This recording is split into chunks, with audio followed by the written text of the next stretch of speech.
Hello guys, welcome back to my channel Rupali Ganesh. কেমন আছে সবাই? আশা করছি ভালো আছে এবং খুব ভালো আছে। সবাইকে গুড ইভিনিং। আর এখন বাজে প্রায় 3:30 4টা বাজে, আর আমরা বেরিয়ে পড়েছি, যাব জংলা কালীবাড়ি মেলাতে। তার জন্য এই যে, আর এই আমার চুড়িদারটা দিয়েছে আমাকে বর মশাই। আর আমরা সুন্দর করে সবাই নতুন ড্রেস পরে, যেহেতু আজকে মাস পয়লা, তো তাই আর কি আমরা বেরিয়ে পড়েছি। এই যে গাড়ি করেছি, প্রচুর জাম করে তারপরে এই যে সবার সাথে মিলিয়ে তারপরে আমরা চলে গেলাম। বাবা, রাস্তার মধ্যে এত ভিড়, যেতে পারছিলাম না, তো আর কি গেলাম। রাস্তাতেও ভিড়, জায়গায় জায়গায় খালি ছিল। তো যাই হোক, এখানে ভিড় করে তারপর আমরা চলে গেলাম। তো এখানে প্রচুর লাইটের আলোতে আর ভিডিও ঠিক মতো করা যাচ্ছিল না। তো যাই হোক, এখানে মানুষের ভিড়, এখানে একরকমের ভিড়। তারপর জায়গায় যখন গিয়েছি তখন তো এইভাবে আমরা হাঁটছিলাম, যেভাবে মানুষের মানে এই জায়গাটা ভিডিও করতে গিয়ে যে আমার কত হেনস্থা হয়েছে, মানে কত উঁচুতে উঠে আমি ভিডিও করেছি।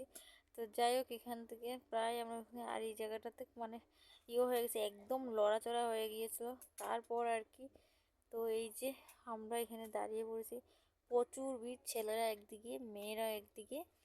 তো যাই হোক, এদিকে আমরা ভিড় কমপ্লিট করে তারপরে দর্শন করলাম মা কালীর দর্শন করে, জংলা মা কালী আর কি। তো দর্শন করে, আর এদিকে মেইন যজ্ঞটার জন্য গিয়েছি।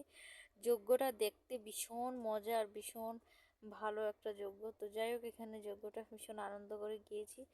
তো মেলা প্রচুর ভিড়, এদিক থেকে যে ভিডিও করছে আমাকে ঠেলিয়ে ফেলে দিচ্ছে আর কি, এরকমভাবে। আর এই যে মা এদিকে করছিল। তো যজ্ঞের একটু তাপ নিয়ে নিলাম। আমি বৌদি সবাই মিলে আমরা চুড়িদার পরে আমরা গিয়েছি। তো ভীষণ আনন্দ করলাম। তো যাই হোক, আমরা ভাইয়ের গাড়িতে করে আসার জন্য আমরা এখানে নেমে গিয়েছিলাম। আর এই যে সাইডটা একটু ভিডিও করে নিলাম।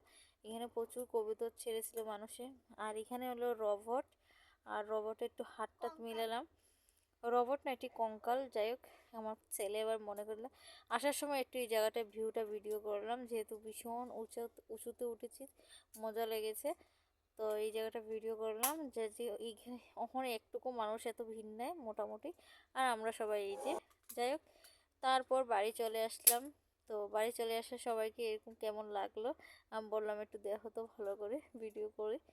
তো এইভাবে ভিডিও করছিলাম। তো দিয়ার পাপ্পা তারপরে বললাম আমাকে একটু ভিডিও করে দাও, আমাকে কেমন লাগছে একটু। তো এই ভিডিওগুলো কেমন লাগলো, ভিডিওটা ভালো লাগলে লাইক শেয়ার কমেন্ট অবশ্যই করো।